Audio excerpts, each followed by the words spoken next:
Estamos de volta com o programa Saúde em Foco. Eu estou com a Débora hoje. Estamos falando sobre saúde mental, sobre a saúde da nossa mente durante esse período de pandemia. Conversamos bastante no primeiro bloco sobre isso, né, Débora? E finalizamos o bloco com uma pergunta: se todos precisamos de terapia? E você comentou, como eu acreditava que fosse a tua resposta, que sim, todos precisamos, porém a gente precisa ter algo que leve a gente a procurar. O que acontece na terapia? O que é a terapia? Por que a terapia ajuda? Tá.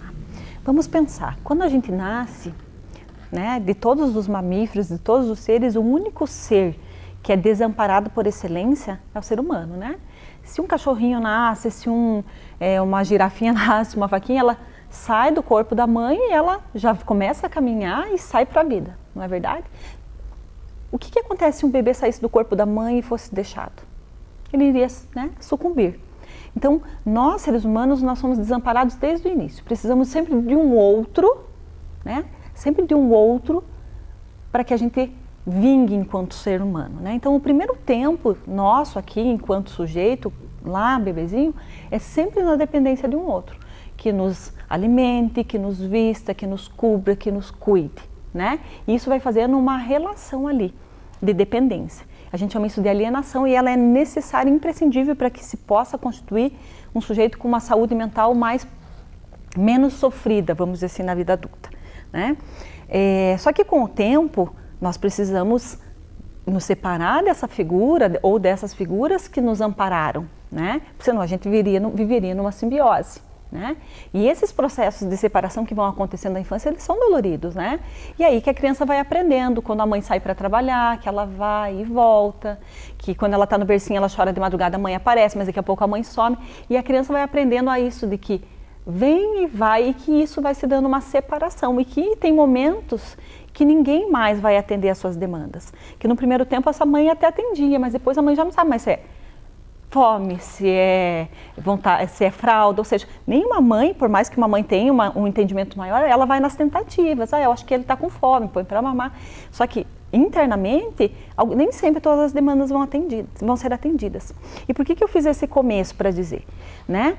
E aí, como que a gente vai lidar com essa separação ao longo da nossa vida, dependendo de como ela se deu lá atrás. Só que nunca uma separação não é sem traumas, ela sempre é traumática. Sempre deixa um vazio e uma pergunta que vai ficando para o ser humano, assim, o que o outro quer de mim? Por que ele não fica mais comigo todo o tempo como ficava, né? O que eu tenho que ter para que ele prefira ficar comigo do que com o trabalho, comigo do que com o papai, comigo do que com o meu irmãozinho, enfim, né? E isso faz uma questão para a gente de há algo em mim que falta. Por isso o outro foi buscar. E sim, há algo sempre em nós que falta. E aí, como lidar com isso que é a falta, que a nossa falta é constitucional? Isso é um dos principais motivos que nos leva à terapia. Por isso que Freud fala que na terapia sempre se fala de amor, né? Por quê? Porque é disso que se fala, da relação com o outro, como que se deu lá, a separação com a mãe, né? Coisas que foram acontecendo e como lidar com esse desamparo que faz parte da nossa constituição humana, né? Então a terapia vai trabalhar isso. Como cada sujeito lida com a sua falta, o que ele inventa ao longo da sua vida para lidar com a falta, né? Que invenções são possíveis, que sublimações são possíveis, e aí cada um, na sua singularidade, vai dando conta dessa falta, né? Alguns escrevem, alguns trabalham, alguns casam, né? Eu não estou dizendo para ficar só numa coisa, mas várias coisas é para dar conta disso, desse desamparo inicial. Uhum. Nós estávamos comentando aqui no nosso intervalo, esse período que a gente está falando hoje, está vivendo, agora a gente já está acostumando, né, com essa pandemia, porque o ser humano é assim, ele vai se acostumando. Mas pais não estavam acostumados com os filhos dentro de casa, eles estavam acostumados com os filhos na escola, né? A esposa não estava acostumada com o esposo dentro de casa, o esposo não estava acostumado a ter convívio com o esposo o dia todo. E isso gerou muitos conflitos, né?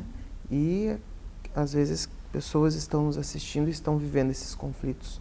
Quais são as dicas que a gente pode dar para essas pessoas, para quem está vivendo esses conflitos, para pessoas que não se existe conversa, quando quer iniciar uma conversa já se torna em discussão, pessoas que não estão suportando os filhos dentro de casa, né? Que a gente sabe que existe, que está acontecendo isso. Sim.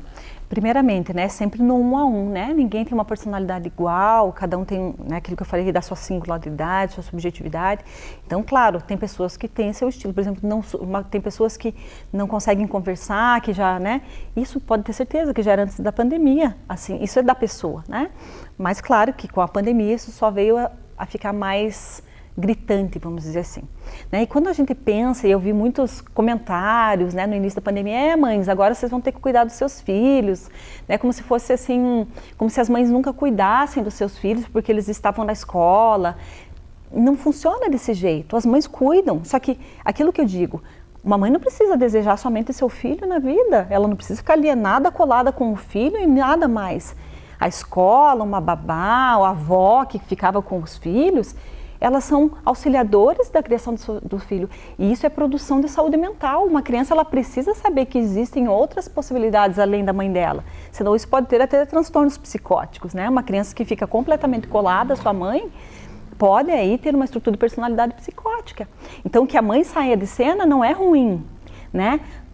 O ser humano ele deseja algo que lhe falta. E quando aquilo começa a ficar em excesso, a falta tamponada gera angústia. A angústia é a falta da falta, é quando algo não falta, é quando você está no excesso daquilo. E claro, uma mãe com excesso de filho, com excesso de marido, marido com excesso de mulher, com excesso de filho também, está tamponado de excessos e não há lugar para o desejo. E isso gera terríveis condições mentais. Né? Então, daí a gente fala, daí o que vai fazer se a gente não tem outra opção, se as crianças precisam ficar em casa, se o marido está trabalhando em home office, ou seja, se os laços estão mais apertados.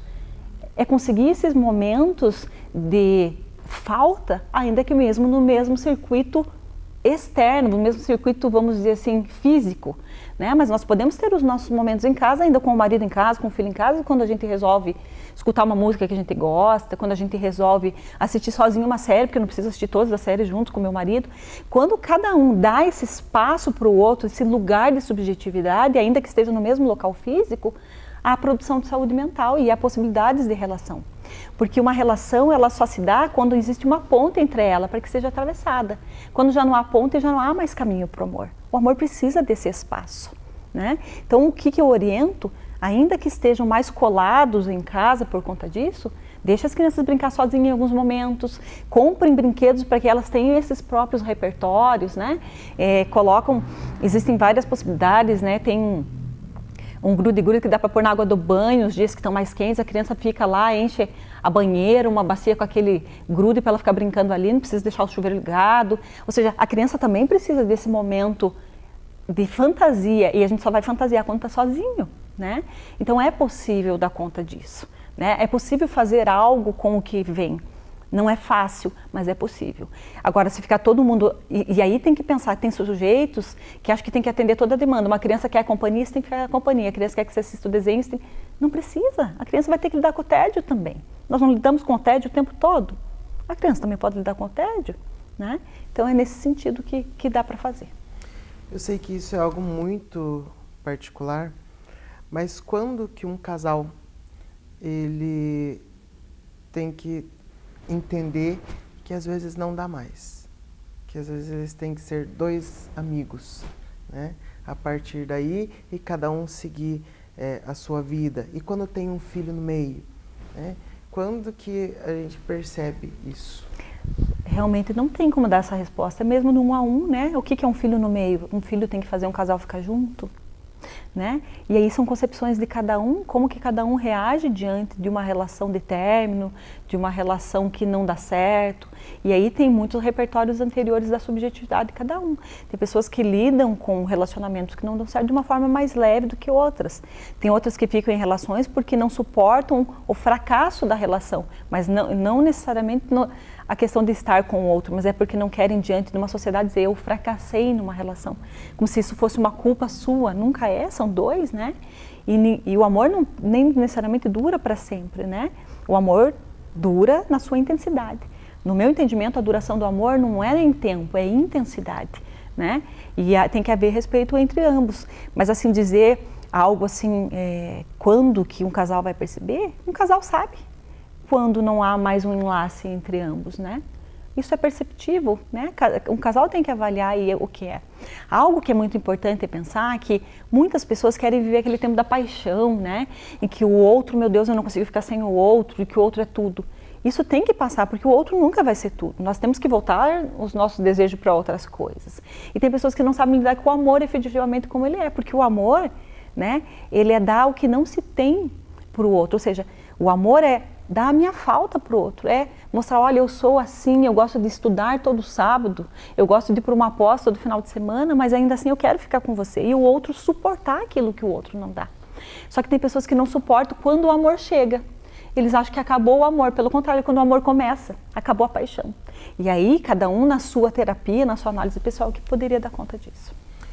E Débora, dentro da psicologia, tem alguma dica que possa ser dado para quando não existe um a um? Para quando um lado já entendeu que não dá mais e o outro, não, nós vamos, mesmo que você não queira, a gente vai ficar junto até o resto da vida. E não existe o que isso, fazer? Né? Não existe isso, mesmo que você não queira, a gente vai ficar. Se a pessoa não quer, ela não vai ficar. Né? Não existe. Tem que aceitar os nãos que a vida nos impõe, né? Como criança, né? Quando você vai no mercado e você quer todos os chocolates. Não dá. Nem tudo é possível. E quando uma pessoa não quer mais ficar com você, você obrigar ela a ficar, eu acho que é uma posição muito miserável enquanto sujeito, né? De pedir. Amor é algo que não se pede. Se tem algo que não se pede, é amor. Então, se o outro não quer ficar, ele não tem que ficar. Né? E nada melhor do que para aquele que, né, quer que o outro fique, é saber que precisa lidar com essa falta. Né? Freud diz que amar é perder narcisismo. Né? Por quê? Porque nós, quando somos pequenos, nós vamos investindo narcisismo na gente, né? Assim que a gente começa a olhar no espelho, ai, como eu sou lindinho, ai, como eu sou bonito, né? E com o tempo a gente vai se organizando. E quando a gente ama alguém, isso que é nosso, do nosso amor que nós damos a nós, a gente entrega para o outro. Então, quando um outro sai de cena e nós não estamos preparados com isso, ele leva o nosso narcisismo junto que nós demos. E aí a gente fica oco, né? Então, a gente vai ter que o quê? Reconstruir o nosso narcisismo. E é por isso que não dá para a gente ficar ficcionado numa relação de amor sem desejar outras coisas. Porque se o outro vai, nosso narcisismo vai todo com ele, vamos dizer assim. Então, por isso que se a gente investe em várias outras coisas da nossa vida, quando uma relação de amor acaba, não fica tão dolorido. Podemos dizer que o início para a resolução desses e da maioria dos problemas é o diálogo? Com certeza. Sempre aquilo que é colocado em fala, né? Ainda assim, falando, eu não sei o que o outro vai entender daquilo que eu digo, imagina se eu não falo, né? As interpretações do meu silêncio podem ser inúmeras. E aí pode ter muitos casamentos, muitas relações de amizade, acabam por falta de diálogo. Né? Eu acho que o diálogo é um dos pilares para qualquer relação. Nós somos sujeitos de linguagem, nós somos a única forma de vida que fala. Por que nós não nos utilizamos disso? Né? Isso atrapalha, né, a nossa vida. Claro, existem jeitos de falar, você não precisa colocar coisas tuas no outro. Quando a gente pensa em saúde mental, pegue o que é teu para você e do outro que é do outro. Quando a gente sabe isso não tem a ver comigo, isso é meu, isso é do outro, e a gente pode colocar isso em palavras, a chance das relações serem mais frutíferas é muito maior. Muito bem. Débora, muito obrigado. Sempre muito bom falar com você. Na verdade, eu não converso com você, eu tenho uma terapia durante a nossa conversa. Muito obrigada a todos que nos acompanharam. E amanhã tem mais programa Saúde em Foco aqui pela TV Canal 58.1.